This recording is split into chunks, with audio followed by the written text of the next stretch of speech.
Hello, everyone, and welcome to another brand new episode of Topic Thunder. Here from the top 10, I'm John Roca. And I am Matt Nost, and we are excited to be bringing you another edition of Topic Thunder. This is a show that we do for our patrons over at patreon.com/the top 10 with the number 10. There is a specific email that they can send in whatever they'd like us to talk about. We don't know what it is beforehand. We are just as surprised as you, so we look forward to it. It's a fun, completely different show, week in, week out. And John, I believe it is your turn to start. All right, let me start us off with Jeremy Bowers. He had sent two last time. We only took one of them, so we'll jump into his second one here. It says, "Hey, Matt and John, I recently have thought about making a career change." Oh, you come to the right place. I've been in the culinary world since I was 17, and it's all I know for the most part. What advice can you give me about my next step? P.S. Matt, when is Dropping Dimes coming back? This is Jeremy. He sent this on Monday, October 4th. So apparently Dropping Dimes is back. So it is. What advice can we give about the next step? Well, I mean, go ahead, man. I would say follow whatever your passion is. Yeah. You've been in culinary world since you were 17, which is, I'm assuming, quite a few years. Yeah. I'm not sure how old he is now, but we met him, and he still seems like a youngish kid. So maybe it's like 7-8 years that he's been doing it. I don't know. Okay. Seems like potentially his early mid-20s. Sounds something good. along those lines. I mean, if you have an idea as to what you want to do, then just follow that. As cliched as it is, the idea of if you truly love it, then you'll never work a day in your life. Where I don't fully believe that to be true. Because there's still the grind sometimes, even in a job that you love. Yeah. You have the days and you're like, shit, I got to do this all day. Like the unappealing aspects of it, but it's a part of the overall good. So you don't care. But just find something that you genuinely like to do because it's your life. Yeah. Don't want to see you wasting it, pissing away that precious commodity, the only one that you truly have, on something that you hate. Yeah. That's the thing you have to look at. Okay, what am I going to do next? What do I want to do next? What inspires me? Because if you're really leaving the culinary world, it's for two reasons. One, you either hate it, or two, you feel like you've done everything you can do with it, and it's not for you anymore. So the door opens up for the possibility of, okay, what do I want to do next? If you take just another job, then you're never really going to find out what you can do or what you want to do, and if there's maybe a avenue for you to do that. So maybe you need to take another job, just kind of pay the bills for now, but make sure you focus on what it is you want to do next. Like have some real conversations with yourself, take a walk, go out, hang out on the beach or wherever you live, take a walk and sit down with you, have multiple conversations with yourself. What's the thing that really inspires you? Dig and find it. And once you find it, then you can start taking the steps to go and try and get it. And look, sometimes you can't deny the human desire for what it wants, honestly. And if you keep pounding away at it and keep getting better at it, whatever it is you choose to do, then eventually the doors will open. You've just got to be willing to put the time in. And I'm sure you could say in the culinary world, especially because my girlfriend is a former chef, so I know she's told me stories. The culinary world can be quite exhausting, demanding, requiring you of a lot of hours. Yeah. And so since that you've already done that for something that you clearly don't want to be in anymore, you have the ability to put that same kind of effort and dedication and time and physical exertion towards what you do want to do. So that's what I would say. Make sure do the research, do your own investigation. You're as Matt said, you may still be young, but you're not a kid anymore. So you've got to figure out what the game plan is. And I would encourage also reading books or biographies of successful business people who have failed at other ventures until they figured out what it is they really wanted to do and how they went about doing that. There's nothing wrong with following another person's blueprint to get to where you want to be. Doesn't mean you have to follow every step, but it could help you. And you may not have a specific idea of what you want to do. You just kind of burnt out on this. So perhaps putting your fingers in a bunch of different pies to figure out what you do find enjoyable, but find something that you do gravitate towards. And right now the job market is so plentiful that you have probably more access and more ability to get something that a few years back they would have had steeper qualifications or a more stringent policy about even just getting an interview. And for as for as many stories that there are, like that guy out of Florida saying I applied to 30 places and only one called me back. Right. I know of quite a few business owners where they'll hire anybody right now. Yeah. And they're getting ghosted by about 75% of the people that apply for the job. Yep. That's not an exaggeration. So I mean, there are both sides of the coin, but I know that there are plenty of job opportunities out there. Yeah. Across numerous spectrums and fields. Yeah. God, for some reason, I thought Jeremy used to drive organs around, like from donated organs. I thought that was Metz. That's Jeremy Metz. Oh, that's Metz. Yeah, this is Bowers. Yeah. Okay. Not Bowers. Another Bowers Jeremy. is different. Yeah. Okay. Yep. Metz is a Jets fan. Okay. Is that how you remember? Yes, Metz Jets. Metz is a Jets. Yeah, I think he wore the Jets cap when he came to our live show in LA, if I remember correctly. Yeah. Okay. Yeah, I hope that's enough advice. And there are podcasts that you can listen to as well. Go research that help you kind of figure out what to do. The biggest mistake you can make is have too much of an ego about it. Like, just figure it out. It's not and if easy. there's something specifically you want, like, I remember I knew somebody that wanted to get a job at Costco, of all places, but they start you off at a good salary. Yeah, they do. It's good money. Yeah, it's full benefits. And if you stay with the company for long enough, they reward you over the course of years. And it's just a long-term, stable, excellent job. And I was like, dude, if you went there literally every day and just showed up, went and talked to the manager and just said, hey, if you have an opening, I'd love to interview for it. If not, have a nice day. And just left. I realize it takes time out of your day, but if you really want the job, eventually they're going to give it to you. Yeah, because they see your dedication. Yeah. That's how I got into bartending. Just started off and it's like, if you ever need help, I started as a bar back, but bar back got me in the door and then just was a great bar back and just dropped tents with the manager if there's ever the opportunity. And eventually that opportunity arose. Boom. Became a bartender. Yeah. I mean, for 2 years, I pestered Christian and Mark and Campia to hire me full-time at Collider. 2 years. Like, I was on them every week. Every time I came in to host a after show, every time I came in to do whatever, I was just like, I know I can do this. Give me an opportunity. I know I can do this. And eventually, when one of those three left, the door opened up for the possibility, because that person had been stopping me getting hired there, that the door opened up and I could get the job there. So that worked out for me in the end, because I was able to learn so much, develop a following, and boom, create the stuff that I'm creating now and be able to run my own thing now. So but too many people get caught up in the ego of it. Oh, I don't want to bother people. I don't want to seem like a bother. People like it when you're dedicated, when you want something, one way or another. Have you pestered them to get it? Who gives a shit? Did you get it? That's what matters. Now go and do something with it. That's what I would say. Too many people falter on the whole, I don't want to be a bother.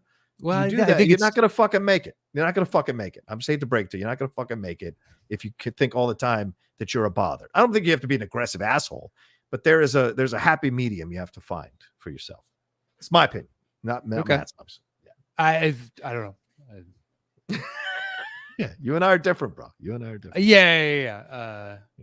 It's a complex. That's a much more complex situation to me. Right. And also for me, it's a cultural thing. As a Latino, I naturally have to work differently. I naturally have to work harder. I naturally have to be, I have to have a different approach to the whole situation, so I just years of doing comedy and the number of people that demand to be on shows that they put nothing into. Well, that's different, right? Because that's still someone saying me, I deserve. So I naturally don't do that shit because I've seen it so much, and you just don't I don't like those people because it's like, I'm sorry. I've always asked nicely, hey, I'd love to do it sometime, but if not, no worries. That's pretty much my stock, reach out. Yeah. But to demand, that's the Collider stuff and all that. Be like, hey, great if it works out, but if it doesn't, it's fine. Yeah. But I also didn't have the same goals and aspirations that you did. Yeah, I didn't demand it, right? Obviously, I was just like, I'd love to do it. Please look at me. Here's the resume. Here's whatever you need. Like if it pops up in conversation, bro, I'd love it if you mention my name. Like I didn't go like, I deserve this. I never did that. So that's, you got to understand what the happy medium is, You want to be aggressive in wanting the job, but you've got to have the credentials, right? It isn't just talking your way into a job. You got to have the credentials. Matt, you have more than enough credentials. You could, if you wanted to. If you wanted to get to Drew Carey, whoever, what you want to say, Dane Cook or whatever status, I'm sure it would take you being a little bit of a jerk in the whole. But you've got credentials to back that up. No, there is a me first type of mentality that I definitely lack when it comes to. You talk to some people and just like, but boy, they think they are flat out amazing. Like I'm sorry, perhaps it's anyway. Mm-hmm. But there's also a desperation in the entertainment business, right? I gotta make it. 100%. You need to justify this for whatever reason to yourself or to someone else that you feel like this achieving this goal will, and then more than likely you're going to achieve that goal and you're going to find out that it didn't. Yeah, right. If you don't feel that, you need to work on whatever your problem is. Then it doesn't really matter. You're 100% right there, brother. That's for sure. But maybe that's another element you can look at Jeremy too, is working on yourself a little bit, and so you can figure out like what it is you want as well, not just what it is you're going for, but also like kind of understanding that job is not going to fill whatever a hole of insecurity or self-esteem issues you have. Those are going to be your own to navigate. Could be any job. It's going to pop up. Even if you're doing the job you love, it's going to pop up. So it's good advice from Matt. Good luck to you out there, Jeremy. Yeah, definitely. And report back in when you find what it is you're doing. We'd love to know about it. All right. I think what's the next one, Matt? Tarl Patton. All right, Tarl Patton. What do you got? Great name. Says, hello, Matt and John. Long-time listener. First time I've been able to help support the show on Patreon and write in. All right. Well, thank you, Tarl. Been listening since the beginning and love the show. Hope you guys are able to come to Houston soon. Anyway, my question for this email is, will you be keeping Topic Thunder available for everyone? Okay. It is. Oh, technically. True. Yeah, I think yes, Tarl, to answer your email, because we don't have to really get into it. Yes, Topic Thunder is available. Now, the video is for patrons only. Right. But the audio, and you can still follow the audio just with the still image of our logo on YouTube. So it's available to everybody. Yeah. In some shape or form it is. Yeah. Yeah. All right. So I guess we'll move on. Yeah. Do the next one, man. That was just an easy answer. All right. Alex Russell says, John, Matt, hello from Boston. My question / story request veers into the personal. So as always, only answer what you feel comfortable with. Well, I'm glad you laid down caveats. Thank you, bud. Yeah, exactly. Personally, I love the banter, the chit chat, the random stories that pop up between you guys. So the negative Nancys out there can just pipe down. That got me thinking that you both mentioned your significant others quite a bit, as you should. It led me to wonder, what is the story behind how you met them? Love at first sight, slow burn, friends before a relationship, any good date stories, any favorite movie-specific experiences, memories with them that come to mind or are embedded in your mind / relationship. Wow. A random personal example for him. I love the movie Notting Hill, and it came out my senior year in high school. My girlfriend at the time arranged a skip day for us both to go on the day it came out, and have loved the movie and memory of seeing it ever since. Stay strong, Top 10 Nation, and looking forward to hearing the softer side of John and Matt. Alex. Yeah. All right. Well, are there any stories you want to tell about your fair lady?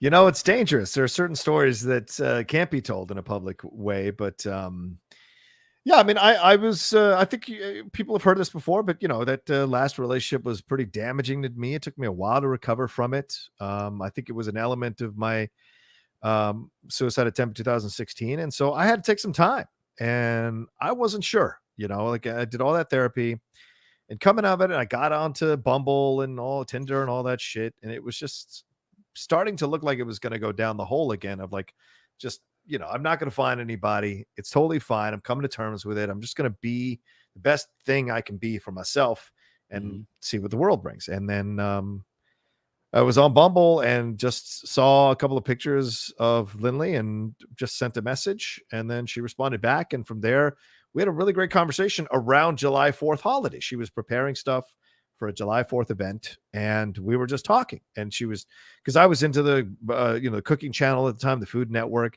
The ex-girlfriend of mine had been a big fan of it, so she had gotten me into the shows, and I had stayed with it some of the shows. And so when she started talking about all the stuff she was preparing, it seemed to me like the avenue to go in. And so we just started talking from there. And then she's the one that called it out. She goes, we can keep talking or we can just meet up. And so she's been the one that has been kind of driving the train a little bit in our relationship for sure. And so, and it was great. But I will say this, she's snooty about food. She's snooty as a chef or as a person. And so Sure, it's difficult to pick restaurants. I am not a good restaurant picker. I'm tell you that right now, and so I remember our first date was nice. We met up at a place. She purposely came late to see if I would stay, which I thought was a funny tack. She claimed she didn't, but I know she did. And then, we kissed at the end of the first date. So I was like, okay, there's interest here. And then and on the second date, I picked a place that I thought was really cool. And we walked in, and maybe halfway through the opening course, we were talking, and she let out a snicker, and I was like, what are you, and then she revealed how this had been a place that she had avoided because she doesn't like chain places, and it wasn't IHOP or anything like that. It was a place called Sweetwater Grill. And for her, she was just like, this isn't the kind of stuff that places she goes to. And so she was like kind of picking apart the food, and it was very funny, but it wasn't in a way that was mean. You know what I'm saying? Like, it was just very funny. So that's how we kind of established our rapport, that we had kind of a smart ass rapport between the both of us, but there's genuine affection. And the night continued, and we went out to a brewery, and we had some really great drinks. And that's where like I sensed, and both of us really sensed, that there was something we were building here, but I didn't want to rush it. And for the first time ever in any relationship, I will say this, Alex and Matt, I didn't want to rush it. I wanted to take it slow. And I was usually the guy that was like, let's get into a relationship right now, because that was all from low self-esteem and low self-confidence, which had been the issues behind my suicide stuff. And so now that I had done my therapy, come to terms with it, I was like, okay, there's no rush. If this is supposed to be for me, there's no rush. If there's genuine feelings here, there's no rush. And I'd never done that before.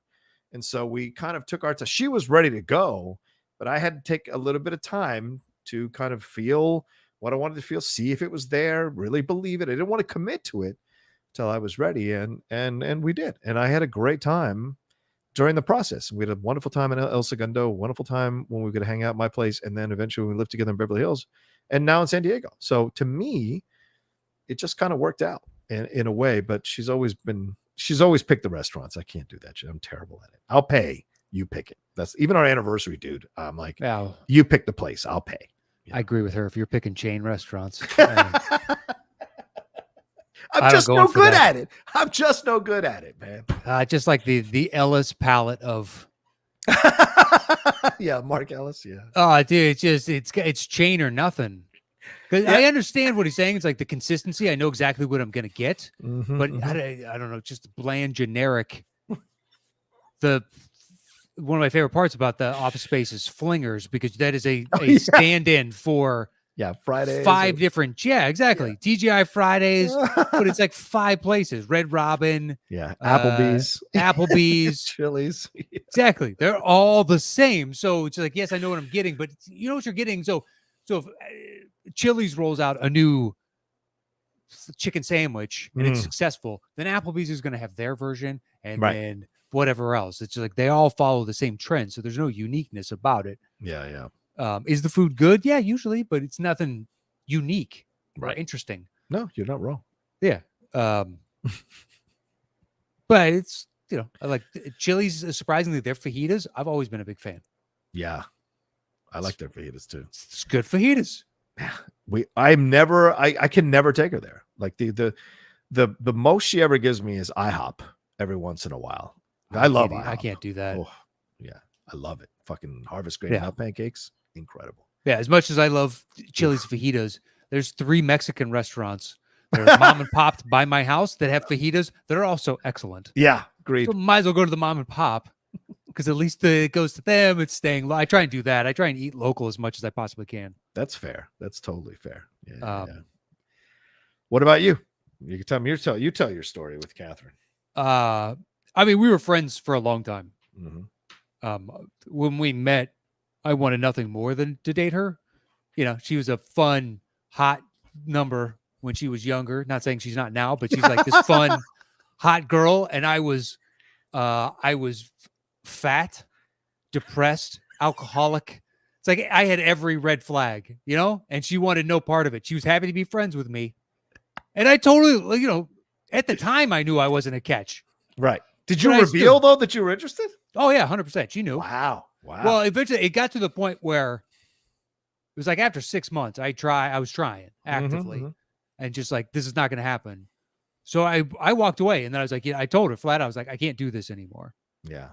Right. Because I'm friends with you and I want you, but I can't be friends with you. But you don't want, so I can't, I can't do this anymore. I cannot hang out with you because I want something that you're not willing to reciprocate. And that's fine if you don't want to. I'm not saying you're a bad person. Right. It's like, I get it. And then it was like, we didn't talk to each other for a couple months. And then she hit me up and she was like, hey, you want to go grab some dinner? And I was like, I'm not doing anything. Let's go grab some dinner. And then we just maintained our friendship for the next, number of years. Wow. And then eventually we started dating, and we were married 6 months later. What was the moment? You're an ass. You jumped over all the stories. What was the moment where you realized? It's like 6 years of us like hanging out every couple of weeks and going, grabbing some food or something. But what was the moment you knew you wanted to marry her? Or what was the moment you knew she wanted to marry? Which came first? Well, I mean, we were talking about the marriage before I ever proposed. Wow. Okay. Yeah. We started picking the date and the location before I had technically proposed. Gotcha. Did you know, like when you got together with her immediately, that this could be pretty quickly? I was just like, yeah, this is everything. Because I already get along with her. She was my best friend. Right.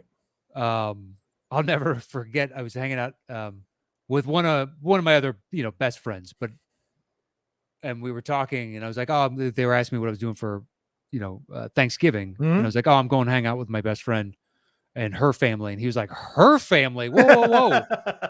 I've known you for like 9 years. Who is this? She's closer than I am. And I was like, oh, dude, I've been hanging out with her. Like, what? And then he's a comic. So I was like, she was a waitress and sometimes bartending. He's like, oh, okay, I know her. Yeah. But yeah, just she was my best friend for a long time, and we could go months without seeing each other, and we just then hang out because I moved up here, and then like a year later, she moved to Orange County. That's where her family's from. Yeah. But then we'd only see each other like every 3-4 months at that point. Mm-hmm. And then she opened the pizza shop, and I went down there just to see the shop and to hang out. And right. But it was still every like 3-4 months and whatnot. And then I don't know, started dating, and from there it was like, okay, we both know we have the rapport. Mm-hmm. So long as the other side of this comes to fruition, then good to go. Are you allowed to reveal the moment when she said yes to the date? Like finally? Like when did you sense the tide turning? Oh no, she hit me up. Right. No, and said, after years of you guys being friends. Yeah. Then one day she reached out to you. Now you had been okay with it at this point, being friends with her. Oh, I thought she was going to get married before to another guy. So you were just like, okay, I'll always have a thing for her, but you know what? I'd rather keep her friendship. Well, no, at that point it was, I guess even if we'd stayed friends for the rest of my life, I've always, just like a lot of girls, it's nothing against my wife. It's just like, I'm always going to have a thing for you because I've had a thing for you. Right. I've got exes where, yes, it was disastrous to be together, but I'll still have a thing for you. Yeah, man. Even though I know it's toxic for me. Yeah, once we plant the flag, once you form an attachment to, it's never going to go away. Even though I know you're Looney Tunes.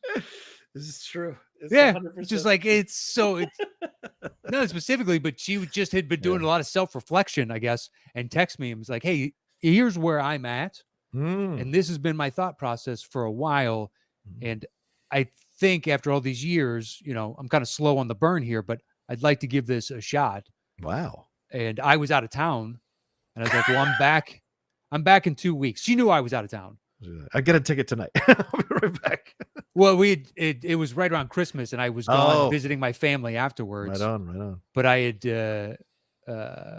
seen her roughly around the holidays, so she knew I was gone. But I was like, I'm gone for the next couple of weeks. And you both had dated other people, been in other relrelationships during this whole year's type thing. Yeah. And then eventually and they come to find out that she didn't like a few of them out of pure jealousy. And I was like, well, you don't get to have those feelings. Yeah, you turn this down. Yes, girl. you turn this down.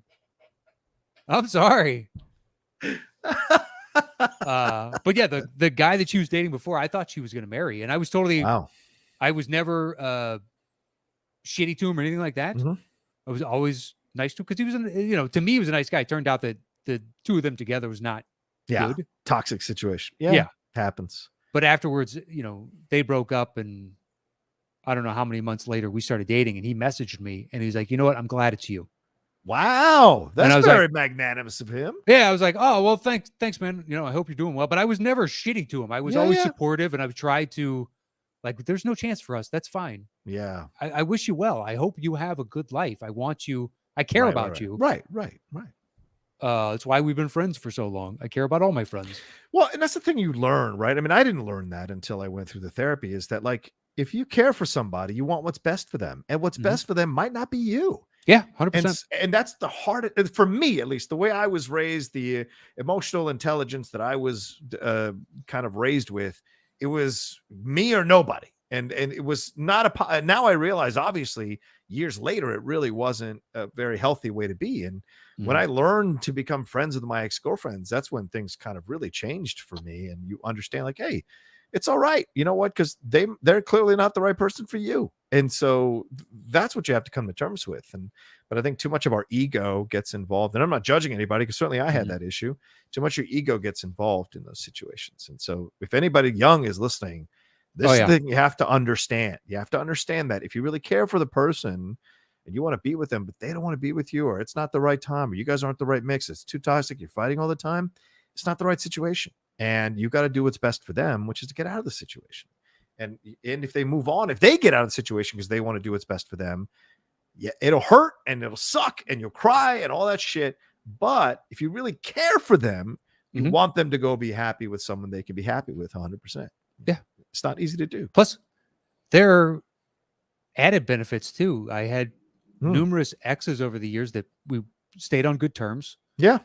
And Every once in a while. yeah, every once in a while, I'd be like, Yeah. hey, you want to get out of here? Let's Yeah, hook let's it get up. out of here. Yeah. All right, let's go. Just like I had quite a few like that. It's nice because Mhm. you both know this is not going to happen. Right. But I do get along with you. We do share. It's safe. It's comfort. Yeah, it is. It's just like neither of us has to, put on our best face and act like some version of ourselves that we're not because we're trying to impress somebody. Yeah. Just like, yeah, you know what? Let's this party's kind of dying down. You wanna? Yeah, I do. All right, let's go. Yeah. I love But it. yeah, those days are gone, obviously. Yeah, duh. Yeah, same here. Duh. Although I have had one ex propositioning me, knowing me full well that I am married. Wow. Yeah. Do you want to get out of here? I'm sorry, I can't. I'm married. She's not here, is she? Oh, no. Okay, well, I'm sorry, but I am married. I do love my wife. Ooh, that's terrible. That is terrible. Woof, man. Yeah. Although I did appreciate it and I found it flattering as shit. Of course. It's And nice thankfully, I ego know stroke. Catherine doesn't listen to Topic Thunders, so she's never going to hear that story. But yeah, it definitely. Sounds like there's nothing wrong with a nice ego stroke. That's huge. No, it's great. I do Yeah. that every once in a while. We're going out, and it Yeah. would be some random woman and be like, "Do you see that? Oh God, she was throwing me heat. You missed that? Oh." Or if I order somewhere and go sit outside and be like, "Oh, the waitress just slipped me her digits. Do you mind if I? Is this cool?" Look, I fully believe that Lindley's exes reach out to her. I don't have a problem with that. I'm very confident and strong in what we built, and so it's like if it's a good ego stroke for her. I don't get hurt in any way, shape, or form. So no, that's good. It's human, If I have faith that you're not going to do that because I wouldn't do it to you, right? And I'm just going to choose to believe that. Because the flip side of that is you're that super aggressive. Who the fuck are you talking to? And she's like, whoa. Exactly. Which is never good. Never good. Which someone that she and I know consistently dates guys like that. Wow. And it's like, well, clearly you like those types of individuals. You may say you don't, but you keep ending up with the same with type of these super jealous. Let me see your phone. And you're like, oh my fucking God. too many people don't understand that they are okay. I want to make sure I walk this say this They're correctly. the architects of their own demise. Exactly. It's not that you deserve it. No one's saying that. But Yeah. we are saying that if you are consistently in the same kind of relationship, and I know from my own experience, it's because you in some way are getting satisfied by a relationship like this. Yeah. In some fucked For up whatever psychological weird way, you are. Yeah. If it's You're the common consistently that- denominator Yeah. in this in every crazy single one. soup of nonsense. To me, at least, I can't exist like that. No. Yeah, I Well, remember I dated a girl, and dated is strong, like we were young kids type of thing. Yeah. But it took me until years later to find out that to piece it together. But she was definitely abused, Oh wow. and to see the types of stuff that she responded to, and she tried to provoke me into. Yeah. And it took me a long time, and like we were young kids. This is like freshman year in high school type of. But it took 10 years later, whatever the case is, and be like, you start to piece together. Yes. And it lasted like all of 2 months or whatever a high school fling lasts, type of thing. Right. But like, wow, all these patterns really lead me to believe she was psychologically, at the very least. Yeah. It's like, it's strange. But then she came to expect that from a relationship. Right. That like, symbolized love to her. And you're like, yeah. oh, this is and fucked care up. and compassion, not compassion, but care. You don't care unless you do these things. Like, Yeah. ooh, that's not how I was raised. Thank God. Yeah, but you learn that it's part of life. You live and you learn, and you hope you get some wisdom and some perspective on things. Yeah, and hopefully she found whatever happiness she was looking for in anybody out there. Yeah, no, she's come to terms with that too. Yeah, absolutely. Dude. Yeah, hopefully that was real enough for you, Alex. How about that, buddy? How's that for a cute story? Yep. How's that for the softer Matt and Sean? Tell those negative Nancys or whatever you call them to shove it. I hate it, man. The sun comes in this time of year because of the shift in the axis. So now that's from this window, bam. I got to sit either super close or super far back. I got no choices here. Oh, there you go. Yeah, daylight saving time is fucking me up too. I hate it's the worst. I'm having a rough day today. It feels like it's getting darker earlier this year. Oh yeah, I know. It does feel that way. It fucking COVID, man. Mess with the sun. Walked out at 5 p.m. like, what the fuck is going on here, man? Usually that doesn't happen until December, where it's like 5:30 and then it's dark. Yeah. At least in my head. Now it is. Anyway. It's super dark. All right, let's get out of here. Thank you all so much for watching or listening to this episode of Topic Thunder. We appreciate it madly. And if you want to be one of the people, like these people who sent in questions today, shout out to all of them. Very, very kind. Alex Russell, Tarl Payton, and Jeremy Bowers. Well, you can go to the top 10 patreon.com/the-top10 there to be a part of it. And at the $5 and above level, you get sent in questions. And hey, I can't encourage you enough. Ladies and gentlemen, we've been doing the show 6 years. Our Patreon is starting to go down a little bit. So this is my PBS push, 188 PBS push, to get you all to subscribe at a higher level, or to encourage more people to subscribe at a higher level, so we can go back to those numbers we were doing before, because we do want to get back out on the road with the show eventually when it goes down. So when everything kind of goes back to normal, or some version of normal. And so we'd love to be able to do that, but it's going to take your help to be able to do that. And some of you have asked, can we just send in money whenever we want? And it's like, yeah, you can, on our PayPal. So if you want to know what our PayPal account is, email us at top10podcast@gmail.com, and we'll send you the link, and you can send in whatever donation you'd like. But supporting us on the Patreon and telling other people about us and how to support on the Patreon is really essential. Anyway, I just wanted to make the push there, man. I agree. And we get it. I mean, it naturally fell off. A lot of people have had a tough year and a half. It's been a weird up and down for quite a few people. So it's fully understandable. And those that do support us, we appreciate it. Absolutely. And it keeps the show going. So for everybody, all our different patrons that support us, we are here today thanks to you. Yes. Because if we didn't have that, I don't know that this show would exist in this form. It wouldn't make sense for us to keep going without the support we get from the patrons. We could divide our time and maximize other things. Yeah. So if you love the top 10, you want to see it keep going, this is how you do that. This is not just talk in the air. It's real talk. Supporting us, upping your support on the Patreon, all of that is essential to making sure we've got what we need to make the show keep going. Yeah. And maybe instead of the PayPal thing, we'll just create a another tier on Patreon or something if you want to go to that. Yeah, we should do that. I'm down with Yeah, that. or something. Who knows? But to everybody that does support us, we appreciate it. Madly. And we thanks for love sending in your questions this week. Mhm. You can follow the show at Top 10 Show on Twitter, on Instagram, and YouTube. It is / the Top 10 Podcast with the number 10. So please hit us up, and you can follow me anywhere at Matt Nost. And you can follow me at The Roca Says on Twitter and on Instagram. And we'll talk to you next time with another brand new episode of Topic Thunder.